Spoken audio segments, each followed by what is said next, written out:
नमस्कार, मैं हूं आशीष त्रिपाठी आपके साथ। जोरदार भूकंप आया रूस में और इतना भयंकर यह भूकंप था कि पूरी धरती कांप उठी।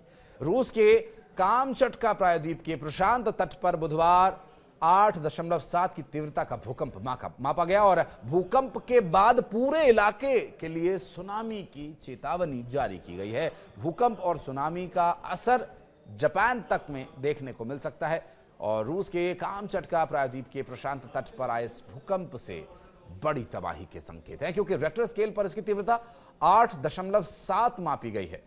अगर प्रथम दृष्टया देखा जाए तो अभी तक किसी नुकसान की तो खबर नहीं है। यूएसजीएस के मुताबिक रूस के सुदूर पूर्वी तट और जापान के कई इलाकों के लिए भी सुनामी अलर्ट जारी किया। नेशनल वेदर सर्विस यानी राष्ट्रीय मौसम सेवा के सुनामी चेतावनी केंद्र ने रूस के पूरे हवाई राज्य के लिए सुनामी चेतावनी जारी की।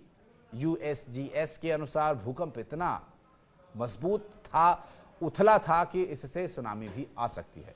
पूरे इलाके में 1 मीटर तक की ऊंची लहरें उठने की संभावना है। जापान के मौसम विज्ञान एजेंसी ने बुधवार को बताया कि रूस के कामचटका प्रायद्वीप के पास 8.7 की तीव्रता का एक शक्तिशाली भूकंप आया। जापान के लिए सुनामी की चेतावनी जारी कर दी गई है। एजेंसीज के मुताबिक भूकंप स्थानीय समय अनुसार बुधवार सुबह 8:25 पर, भारतीय समय अनुसार मंगलवार करीब 11:25 पर रात के समय आया और इसकी प्राथमिक अगर जानकारी की बात करें तो तीव्रता जो थी शुरुआत में वो 8.7 थी। एजेंसी ने जापान के प्रशांत तट पर 1 मीटर तक की सुनामी की चेतावनी जारी की।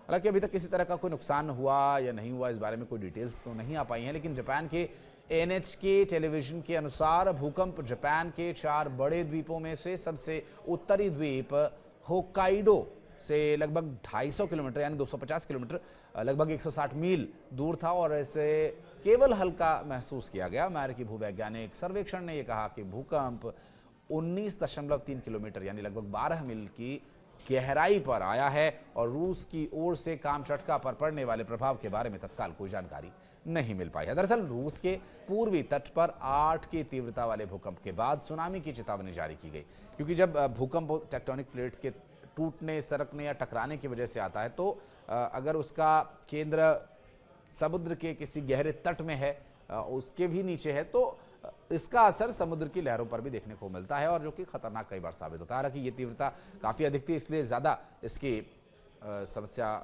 बन सकती है, इसलिए भी इस पर जानकारी देना जरूरी है। संयुक्त राज्य भूवैज्ञानिक सर्वेक्षण ने मंगलवार को बताया कि भूकंप रूस के कामचात्की से 136 किलोमीटर दूर ईस्ट में आया और जापान के मौसम विभाग की तरफ से इसके संबंध में जो जानकारी दी गई उसकी यदि बात करें तो वहाँ पर चूँकि पहले से ही ये भूकंप का प्रभावित क्षेत्र है और ऐसे में जापान में अच्छी खासी तीव्रता के भूकंप आते रहते हैं, वहाँ पर जो घर बनाए जाते हैं या जो वहाँ की व्यवस्था है वो इस तरह से बनाई जाती है कि ठीक ठाक तीव्रता वाले भूकंप को भी वो झेल सके। जापान के मौसम विज्ञान एजेंसी ने देश के लिए सुनामी संबंधी चेतावनी जरूर जारी की, जिसमें 1 मीटर तक ऊंची लहरें उठने की चेतावनी दी गई है। प्रशांत सुनामी चेतावनी केंद्र ने हवाई राज्य के लिए तत्काल सुनामी चेतावनी जारी की है। हवाई काउंटी सिविल डिफेंस एजेंसी ने सोशल मीडिया पोस्ट में कहा कि भूकंप इतना शक्तिशाली हो सकता है कि हवाई में विनाशकारी लहरें उठ सकती हैं। अमेरिकी भूवैज्ञान सर्वेक्षण के अनुसार भूकंप उथला था और केवल 19 किलोमीटर गहराई में था। सतह के कंपन और सुनामी के आने का खतरा ऐसे में बढ़ जाता है।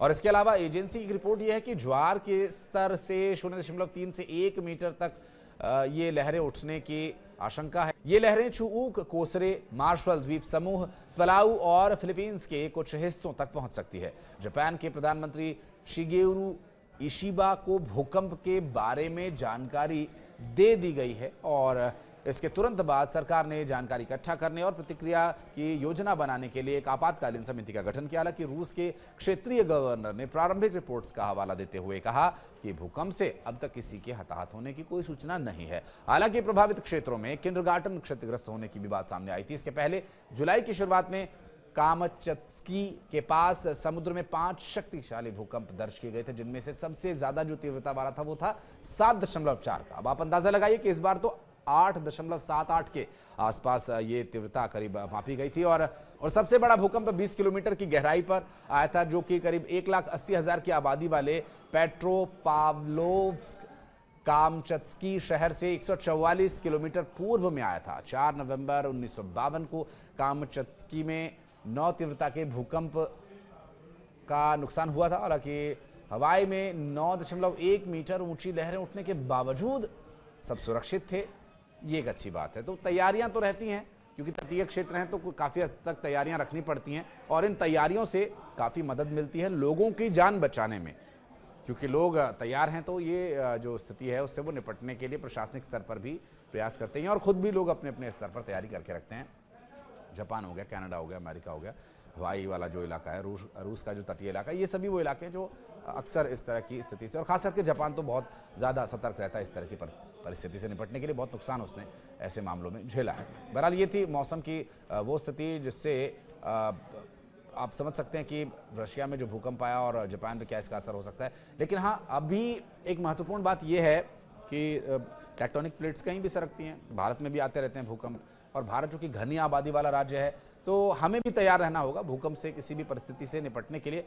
तो एक छोटा सा एक कॉन्टेस्ट करते हैं कि आप हमें ये बताइए कमेंट सेक्शन में आकर के कि यदि भगवान न करे कोई ऐसी परिस्थिति बनती है और आपको बचना है, खुद को भी बचाना है और दूसरों की भी मदद करनी है, तो क्या क्या आप कर सकते हैं भूकंप आने की स्थिति में।